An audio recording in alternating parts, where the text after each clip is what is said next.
नमस्कार सभी साथियों को स्वागत करता हूं सभी का इस YouTube चैनल पर जिसका नाम है स्टडी विद पीएन लोधा। साथियों 2 मिनट ध्यान से सुनिएगा। मनोविज्ञान का मॉडल पेपर ये जो लेकर आया हूं ये आने वाली जो रीट एग्ज़ाम है फर्स्ट लेवल और सेकंड लेवल दोनों के लिए उपयोगी है। और इसी के साथ साथ में सेकंड ग्रेड की भर्ती हो फर्स्ट ग्रेड की भर्ती हो इसके लिए भी काफ़ी ज़्यादा उपयोगी साबित होगा वीडियो। और साथ ही जो रीट पात्रता परीक्षा के बाद में मुख्य परीक्षा होगी, ठीक है, 2022 की भर्ती में, उसमें भी साइकोलॉजी के सेकंड लेवल में 40 प्रश्न पूछे जाते हैं, फर्स्ट लेवल में 7 प्रश्न पूछे जाते हैं। तो उसके लिए भी ये टेस्ट सीरीज आपके लिए काफ़ी ज़्यादा उपयोगी साबित होगी। अलग से आपको साइकोलॉजी पढ़ने की बिल्कुल भी आवश्यकता नहीं पड़ेगी, ना ही तो रीट के लिए ना ही मुख्य एग्जाम के लिए। इसलिए टेस्ट को जरूर अटेंड करिएगा साथियों, ठीक है। तो वीडियो को शुरू करते हैं। पहला प्रश्न देखेंगे, 30 आपको शानदार प्रश्न देखने को मिलेंगे। जो 2012 में जो आरपीएससी मतलब जो जिला परिषद के माध्यम से मुख्य परीक्षा हुई थी, अधिकतर प्रश्न मैंने उस एग्जाम से लिए, लगभग 10-12 प्रश्न उस एग्जाम से इसमें लिए गए हैं। तो देखो, चलो वीडियो को शुरू करो। आप पहला प्रश्न क्या है आपका, देखो पहला प्रश्न है, भूख प्यास काम और नींद किस प्रकार की अभिप्रेरणा है या ये किस प्रकार के अभिप्रेरक है? सामाजिक, जैविक, मनोसामाजिक और अर्जित। तो भूख है, प्यास है, काम है, नींद है, इसको अर्जित नहीं किया जाता है साथियों। ना ही ये सामाजिक होती है ना ही मनोसामाजिक, बल्कि इनको जैविक अभिप्रेरक कहते हैं। जैविक अभिप्रेरक का मतलब क्या होता है? वह अभिप्रेरक जो जीने के लिए जरूरी होते हैं वो कहलाते हैं जैविक अभिप्रेरक। तो भूख प्यास नींद और काम को भी मनोसामाजिक भी माना जाता है कई जगह पर, लेकिन विकल्पों को देखते हुए फिर ये तीन चीजें जैविक है, इसलिए फिर हम मनोसामाजिक पे न जा करके जैविक पे जाएंगे। तो आपका दूसरा विकल्प सही है साथियों प्रश्न नंबर 1 में। नेक्स्ट आगे बढ़ेंगे प्रश्न नंबर 2 पर। देखो दूसरा क्वेश्चन है आपके, चिंतन सदैव होता है, स्वैली होता है, लक्ष्य उन्मुख होता है, समस्या हल करने वाला होता है और क्रियात्मक होता है। तो देखो चिंतन मानसिक होता है साथियों, चिंतन क्रियात्मक नहीं होता है सदैव, ये गलत हो गया। स्वैली का मतलब होता है काल्पनिक, तो हमेशा हम काल्पनिक ही नहीं बल्कि वास्तविक चिंतन यथार्थवादी चिंतन भी करते हैं, तो ये भी गलत हो गया। अब आपके पास 2 विकल्प बचे हैं, लक्ष्य उन्मुख और समस्या हल करने वाला। बिल्कुल समस्या को हल करने के लिए हम चिंतन करते हैं सदैव, लेकिन साथियों हर बार चिंतन से समस्या हल हो जाए ये भी जरूरी नहीं है, इसलिए फिर हम इस पर नहीं जाकर विकल्प नंबर 2 पर जाएंगे। लक्ष्य उन्मुख मतलब लक्ष्य की ओर, लक्ष्य प्राप्त करने के लिए, लक्ष्य प्राप्त करने की दिशा में ही हमेशा हम चिंतन करते हैं। तो दूसरा विकल्प आपका सही है प्रश्न 2 में। मतलब कोई भी चिंतन अगर हम करेंगे किसी भी प्रकार का तो कोई ना कोई लक्ष्य उसका जरूर होगा। तो नेक्स्ट प्रश्न नंबर 3 पे आएंगे, तीसरा प्रश्न। देखिए तीसरा प्रश्न है, मनोवैज्ञानिकों ने तर्कना के कितने प्रकार बतलाए हैं? 1 प्रकार, 2 प्रकार, 3 प्रकार और 4 प्रकार। तो मनोवैज्ञानिकों के अनुसार तर्कना के प्रकारों की बात करें साथियों, तर्कना के इन्होंने 4 प्रकार बता रखे हैं। कितने प्रकार बता रखे हैं? 4 प्रकार। विकल्प नंबर आपका 4 सही है प्रश्न नंबर 3 में। नेक्स्ट प्रश्न नंबर 4 को देखेंगे। तो चलिए चौथा क्वेश्चन देख लेते हैं। आपके प्रश्न नंबर 4 2012 के एग्जाम में यह प्रश्न पूछा गया था कि समाजमिति विधि के जन्मदाता कौन है? वीवी अकोलकर, जेजी होम, पीवी युंग और जेकाबेल मोरेनो। तो साथियों समाजमिति विधि मैंने आपको कई बार पढ़ा रखी है, कई बार। समाजमिति विधि के जनक किसको बता रखा है? जेकाबेल मोरेनो को। तो यही आपका सही आंसर रहेगा चौथा विकल्प प्रश्न नंबर 4 में। समाजमिति विधि जेकाबेल मोरेनो को द्वारा दी गई थी, इसके प्रवर्तक वही है, ठीक है। नेक्स्ट प्रश्न नंबर 5 पे आएंगे। तो चलिए पांचवा प्रश्न देख लेते हैं साथियों। देखिएगा प्रश्न नंबर 5 को क्या पूछा जा रहा है। प्रश्न नंबर 5 में ये भी 2012 के एग्जाम का क्वेश्चन है। यहाँ पर मैंने प्रश्न इसलिए शामिल किए हैं मुख्य परीक्षा के, ताकि अपन उस चीज से कि भाई हाँ हमारे लिए वो चीज एकदम नई ना लगे, ठीक है। मैं पेपर भी सोल्व करवा दूंगा उसका।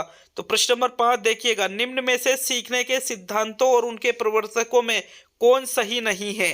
पुनर्बलन का सिद्धांत कोप का, अंतर्दृष्टि का सिद्धांत कोहलर, संबद्ध प्रतिक्रिया का सिद्धांत पावलोव, उत्तेजक अनुक्रिया का सिद्धांत थॉर्नडाइक। तो देखो यहाँ पर उत्तेजक अनुक्रिया, यहाँ पर साथियों स्टिमुलस रेस्पॉन्स थ्योरी बिल्कुल थॉर्नडाइक के द्वारा दी गई है। संबद्ध प्रतिक्रिया का सिद्धांत जिसको क्लासिकल कंडीशनिंग थ्योरी भी हम कहते हैं, पावलोव ने दिया है। अंतर्दृष्टि का सिद्धांत कोहलर ने ही दिया है, लेकिन पुनर्बलन का सिद्धांत कोपका ने नहीं दिया है साथियों। कोपका तो अंतर्दृष्टि वालों के अंतर्गत आ जाता है। पुनर्बलन का सिद्धांत तो बीएफ स्किनर के द्वारा दिया गया है। हालांकि सीएल हल का भी इसमें नाम चलता है, तो देखो सीएल हल के भी द्वारा दिया गया है। पुनर्बलन पर कार्य यहाँ पर स्किनर ने भी किया है, तो मतलब ये दोनों यहाँ नहीं है, इसलिए फिर हम विकल्प नंबर 1 को क्या कर देंगे, अपना आंसर घोषित कर देंगे कि भाई ये जो है ये प्रवर्तक सही नहीं है इसमें। तो नेक्स्ट प्रश्न नंबर 6 पे आएंगे। छठा प्रश्न देखिए, छठे क्वेश्चन को प्रश्न नंबर 6 क्या है, क्रिया प्रसूत अनुबंधन को प्रभावित करने वाले कारकों में सम्मिलित नहीं है। पुनर्बलन के प्रकार, पुनर्बलन की अनुसूची, पुनर्बलित प्रयासों की संख्या व विलंब और अंतर्दृष्टि। देखो क्रिया प्रसूत अनुबंधन स्किनर ने दिया है, इसके अंतर्गत इन्होंने पुनर्बलन के प्रकार भी बताए हैं, पुनर्बलन अनुसूची के प्रकार भी बताए हैं। सतत और आंशिक पुनर्बलन अनुसूची नाम तो सुन रखा होगा सभी ने। पुनर्बलित प्रयासों की संख्या भी बताई है, विलंब भी बताया है, लेकिन अंतर्दृष्टि साथियों ये क्रिया प्रसूत में नहीं आता है, बल्कि अंतर्दृष्टि किसमें आता है, गेस्टाल्टवाद में। ठीक है, कोपका, वर्दीमर, कोहलर, ये जो सारे हैं मनोवैज्ञानिक है, ये अंतर्दृष्टि इनके अंतर्गत चलती है। तो विकल्प नंबर जो 4 है ये क्रिया प्रसूत अनुबंधन को प्रभावित करने वाले कारकों में सम्मिलित नहीं होगा। यही आपका आंसर है प्रश्न नंबर 6 में। नेक्स्ट प्रश्न नंबर 7 पे आते हैं। तो चलिए 7वां प्रश्न, अधिगम के सिद्धांतों का उपयोग नहीं होता है वांछित व्यवहार को बढ़ाने के लिए, अवांछित व्यवहार को बढ़ाने के लिए, शिक्षा में बालकों को सिखाने के लिए, और इनमें से कोई नहीं। तो कोई नहीं को तो हम हटा देंगे। मैंने आपसे कह रखा है कि कभी भी मेन एग्जाम में कोई नहीं वाला विकल्प सही होता ही नहीं, उसको आप हटा ही दिया करो। ठीक है, और अधिगम के सिद्धांतों का उपयोग नहीं होता है साथियों वांछित व्यवहार को बढ़ाने के लिए। जो व्यवहार हम चाहते हैं, वांछित व्यवहार है, उसको बढ़ाने के लिए बिल्कुल उपयोग होता है।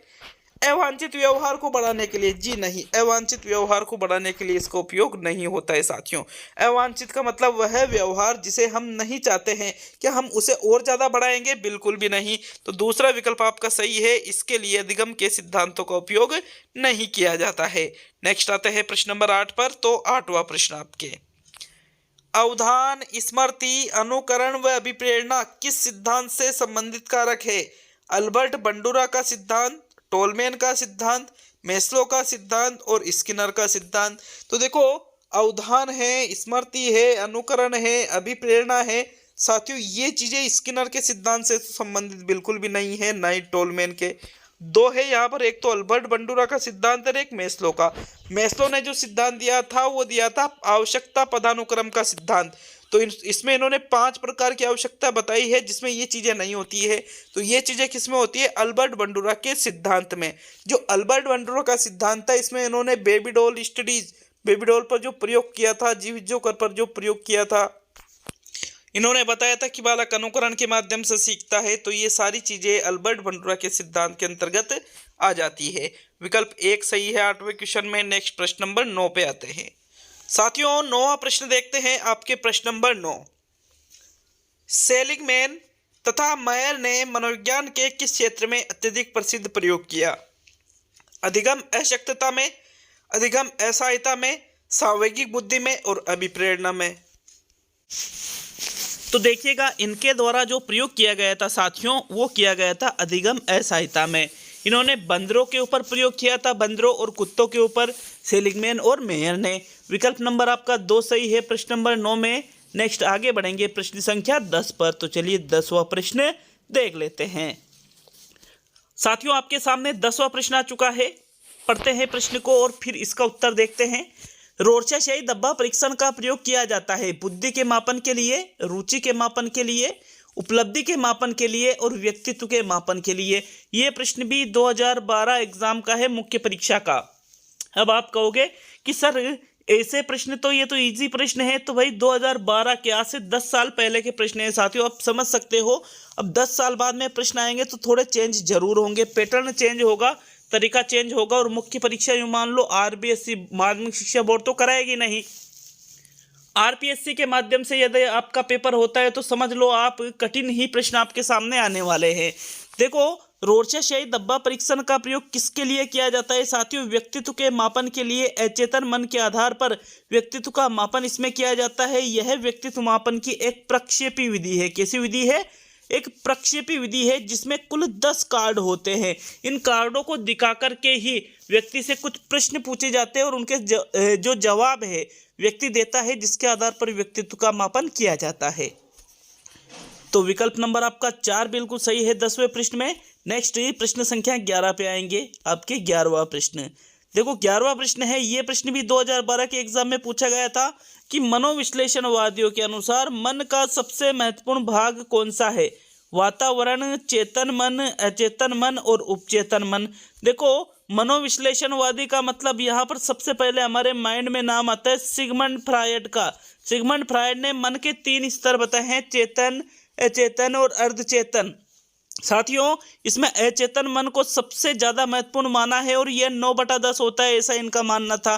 तो मतलब यहाँ पर मन का सबसे महत्वपूर्ण भाग कौन सा है? अचेतन मन है। थर्ड विकल्प आपके 11वें प्रश्न में सही है। नेक्स्ट आते हैं प्रश्न नंबर 12 पर। तो चलिए 12वां प्रश्न देख लेते हैं। सिगमंड फ्रायड के अनुसार बालक किस अवस्था में अपनी माता व बालिका अपने पिता से तादात्म्यकरण कर लेते हैं? जननांगीय अवस्था, उत्तर लैंगिक अवस्था, गुदी अवस्था और मुखी अवस्था। तो देखो सिगमंड फ्रायड ने यहाँ पर एक सिद्धांत दिया है मनोलैंगिक विकास का सिद्धांत, जिसमें इन्होंने 5 अवस्थाओं का उल्लेख किया है। साथियों यहाँ पर कह रहा है, यहाँ पर प्रश्न कि बालक अपनी माता से, बालक तो अपनी माता से और बालिका अपने पिता से, मतलब उनकी तरफ ज़्यादा आकर्षण होता है। तो साथियों ये उत्तर लैंगिक अवस्था में होता है। कौन सी अवस्था में? उत्तर लैंगिक अवस्था में। दूसरा विकल्प आपके 12वें प्रश्न में सही है। नेक्स्ट ये प्रश्न संख्या 13 की ओर देखते हैं। 13वां प्रश्न क्या पूछा जा रहा है आपसे, देख लो। प्रश्न नंबर 13 है, वंशानुक्रम व वातावरण के सापेक्षिक महत्व के संबंध में असत्य कथन है। वंशानुक्रम व वातावरण की पृथकता, वंशानुक्रम व वातावरण का सापेक्षिक महत्व, वंशानुक्रम व वातावरण का समान महत्व और मानव वंशानुक्रम व वातावरण की उपज। देखो वंशानुक्रम और वातावरण दोनों का योगदान होता है बालक के विकास में, एक का योगदान कभी भी नहीं होता है। तो साथियों यहाँ पर असत्य कथन पूछा जा रहा है। देखो मानव विकास में वंशानुक्रम और वातावरण की उपज माना जाता है मानव को, बिल्कुल सही कथन है ये। वंशानुक्रम और वातावरण का समान महत्व भी बता दिया जाता है, वंशानुक्रम व वातावरण का सापेक्षिक महत्व भी बता दिया जाता है। लेकिन यहाँ प्रथम विकल्प कह रहा है वंशानुक्रम व वातावरण की पृथकता। तो भाई ये पृथकता अलग अलग नहीं है, ये एक दूसरे से जुड़े होते हैं, इसलिए विकल्प नंबर 1 यहाँ पर क्या हो गया? असत्य कथन। नेक्स्ट प्रश्न नंबर 14 पे आते हैं। साथियों प्रश्न नंबर 14 आपके सामने आ चुका है, ये देखिएगा। प्रश्न नंबर 14 है, संतान की शारीरिक रचना व मानसिक रचना उसके माता पिता से मिलती जुलती है। यह वंशानुक्रम का कौन सा नियम है? मतलब माता पिता के समान एक तरह से। Law of continuity, germs place, दूसरा है लॉ ऑफ रिसेम्बलेंस, तीसरा है लॉ ऑफ रिग्रेशन और चौथा है law of transmission of acquired traits. तो साथियों यहाँ पर इंग्लिश में नाम दे रखे हैं सभी के। अब यहाँ पे देखो आपका जो सही उत्तर होता है वो रहेगा लॉ ऑफ रिसेम्बलेंस, अर्थात समानता का नियम हम इसको हिंदी में कह सकते हैं। शारीरिक रचना और मानसिक रचना माता पिता के समान है, माता पिता से मिलती जुलती है, तो इसको ही समानता का नियम कहते हैं और इंग्लिश में इसको लॉ ऑफ रिसेम्बलेंस के नाम से जाना जाता है। विकल्प नंबर आपका 2 सही है 14वें प्रश्न में। नेक्स्ट ये प्रश्न नंबर 15 पे आते हैं साथियों। तो ये देखिए 15वां प्रश्न, विकास एक व्यक्तिगत प्रक्रिया है, अर्थात यह जीवन पर्यंत चलती रहती है। सभी व्यक्तियों का विकास अपने तरीके से होता है। बालक एक सी गति से विकास करता है और विकास सामान्य से विशिष्ट की ओर होता है। तो व्यक्तिगत प्रक्रिया का मतलब क्या हुआ साथियों? आपको इसके आधार पर ही इस प्रश्न का उत्तर देना है। व्यक्तिगत प्रक्रिया का मतलब है सभी का विकास अपने अपने तरीके से होता है, अर्थात सभी व्यक्तियों का विकास अपने तरीके से होता है। सबका अलग अलग तरीका होता है विकास का, ठीक है।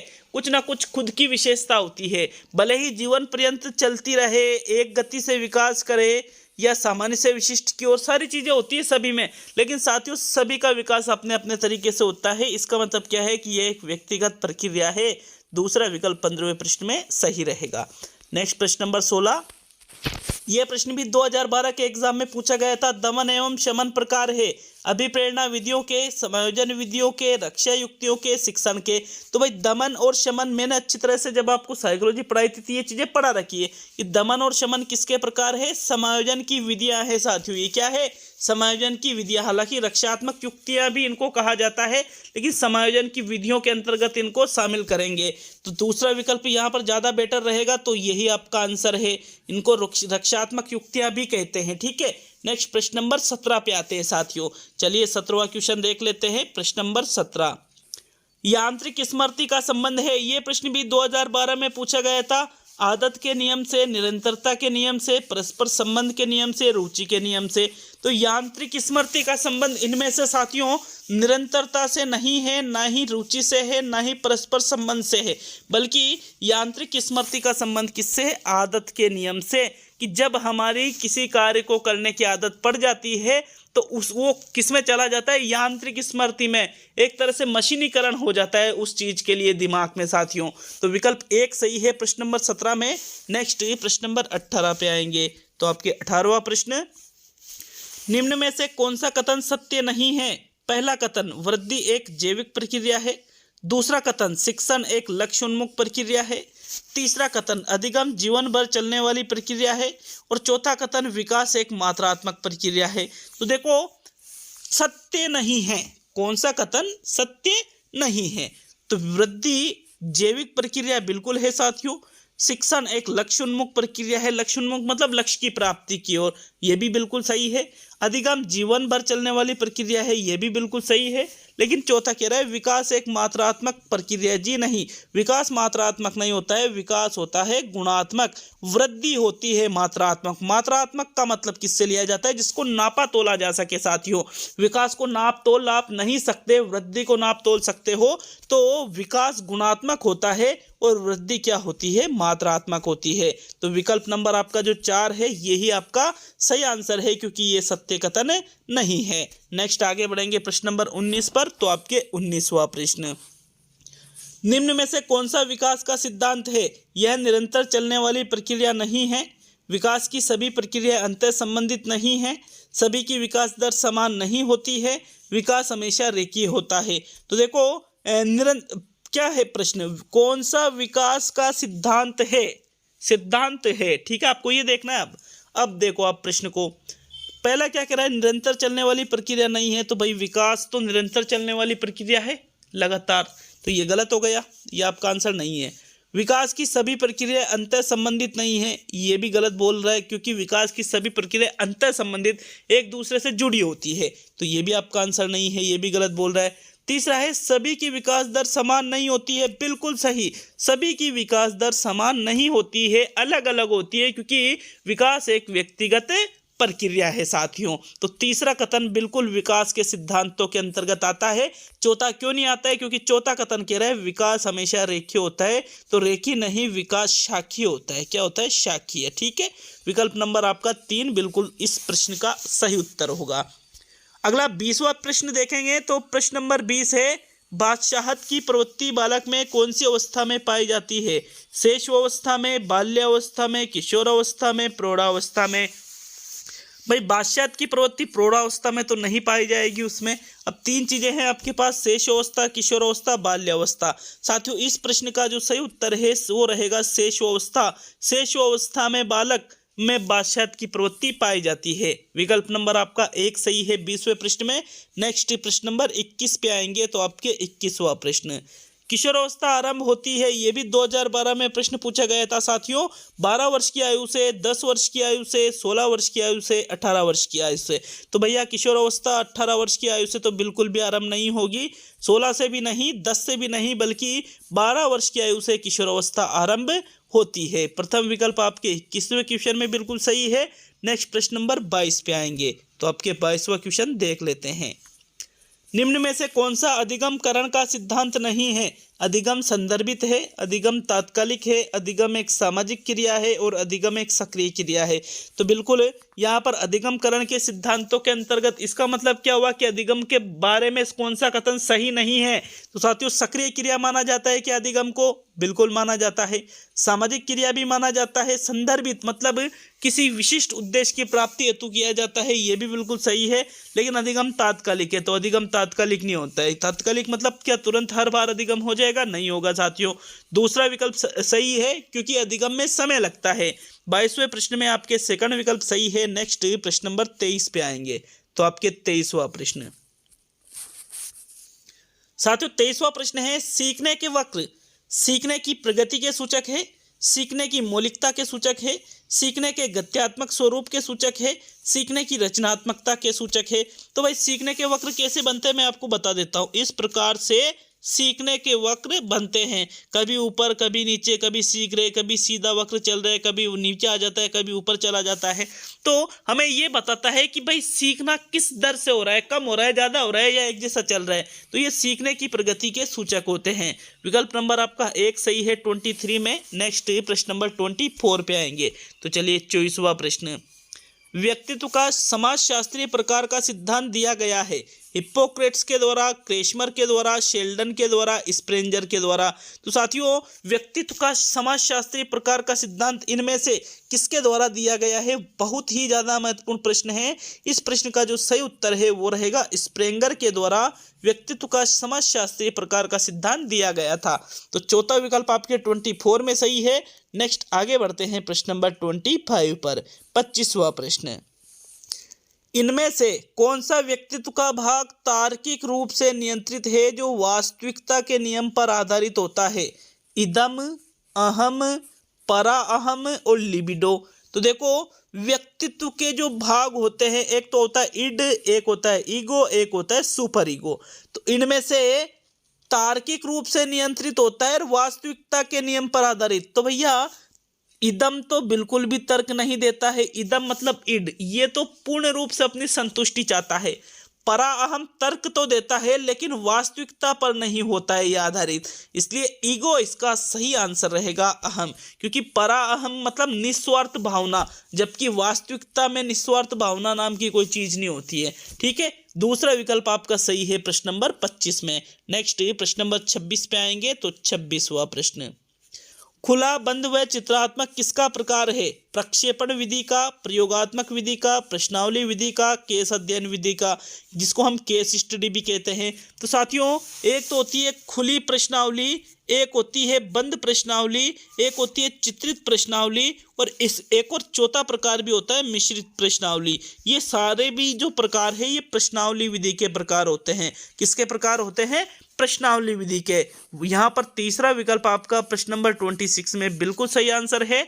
नेक्स्ट आगे बढ़ेंगे प्रश्न नंबर 27 पर। तो 27वां प्रश्न, मंगोलिज्म होता है किशोर अपराध होता है, मानसिक रोग होता है, मंद बुद्धि होता है या प्रतिभाशाली बालक होता है? तो देखो मंगोलिज्म एक प्रकार है, किसका प्रकार है? मंद बुद्धि बालकों का ही एक प्रकार होता है साथियों मंगोलिज्म। मांगोलिज्म नहीं, मंगोलिज्म। यहाँ पर इस प्रकार से लिखा जाएगा मंगोलिज्म, जिसको हम बोलते हैं साथियों। तो ये मंद बुद्धि का ही एक प्रकार है। थर्ड विकल्प आपके 27 में सही है। अब आपके पास 3 प्रश्न और बच रहे हैं। देखो वीडियो अच्छा लगे तो वीडियो को लाइक जरूर कर दीजिएगा, और चैनल पर नए हो तो चैनल को सब्सक्राइब जरूर कर दीजिएगा। निःशुल्क क्लासें आपको बिल्कुल एग्जाम तक देखने को मिलेगी, वो भी रेगुलर साथियों। तो चलिए 28वां प्रश्न देख लेते हैं। प्रश्न नंबर 28, शारीरिक रूप से अक्षम बच्चों को सामान्यतः क्या होता है? डिसकैल्कुलिया होता है, डिसलेक्सिया होता है, डिसग्राफिया होता है और डिस्प्रेक्सिया होता है। तो भाई डिसकैल्कुलिया तो गणना संबंधी विकार है, डिसलेक्सिया पठन संबंधी विकार है, और डिस्प्रेसिया जो है साथियों यहाँ पर ये वाचन संबंधी विकार होता है। लेकिन जो डिसग्राफिया है ये लेखन संबंधी विकार के अंतर्गत आ जाता है। किसके अंतर्गत? लेखन संबंधी, मतलब सही से नहीं लिख पाते हैं, उनके हाथ पैर धूजते रहते हैं। तो यहाँ पर धूजते रहते हैं मतलब हाथ पैरों में, शारीरिक अंगों में कुछ कमियां होती है। तो शारीरिक रूप से ऐसे बच्चे किसके अंतर्गत आ जाएंगे? डिसग्राफिया के अंतर्गत। इसलिए तीसरा विकल्प ही सबसे बेस्ट आंसर रहेगा आपके 28 में। नेक्स्ट सेकंड लास्ट मतलब 29वां क्वेश्चन साथियों, एनसीएफ 2005 किस प्रकार की शिक्षण प्रणाली को प्रोत्साहित करता है? समावेशी शिक्षा, एकीकृत शिक्षा, विशेष शिक्षा, नियमित शिक्षा। तो NCF 2005 national curriculum framework NCF 2005 क्या कहता है कि बच्चों को समावेशी शिक्षण के लिए प्रोत्साहित किया जाना चाहिए, जिसमें बिना किसी भेदभाव के जो सभी अलग अलग स्तर के बालक हैं उनको एक साथ पढ़ाया जाए। तो विकल्प 1 सही है 29वें में। अब आज का अंतिम और 30वां प्रश्न। तो देखो 30वां प्रश्न क्या है? उपलब्धि आवश्यकता किस प्रकार का अभिप्रेरक है? जैविकीय, प्राथमिक, सामाजिक और असामाजिक। देखो उपलब्धि आवश्यकता या उपलब्धि अभिप्रेरणा के नाम से भी इसको जाना जाता है। नाम चलता है एक डेविड मैकक्लेलैंड। डेविड मैकक्लेलैंड उपलब्धि आवश्यकता या उपलब्धि अभिप्रेरणा के जनक है। साथ ही इन्होंने बताया है कि जिन लोगों में उपलब्धि आवश्यकता या उपलब्धि अभिप्रेरणा पाई जाती है वो हमेशा कार्य करते रहते हैं और हमेशा उच्च स्तर पर पहुंचने की कोशिश करते रहते हैं। तो समाज में इनका नाम ये चाहते हैं कि मेरा नाम बहुत ऊंचे स्तर पर चला जाए। तो ये एक प्रकार का सामाजिक अभिप्रेरक है। थर्ड विकल्प आपके 30वें प्रश्न में सही है। इसके पहले मैंने गणित का वीडियो अपलोड कर दिया है, तो जो भी साथी रीट 2022 की तैयारी कर रहा है वो इन गणित की क्लासों को जरूर देखिएगा। मिलते हैं अब अगले वीडियो में। सभी दोस्तों का बहुत बहुत धन्यवाद। नीचे हमें कमेंट करके बताया कि 30 में से कितने प्रश्न आपके हुए हैं और साथ में वीडियो आपको कैसा लगा साथियों।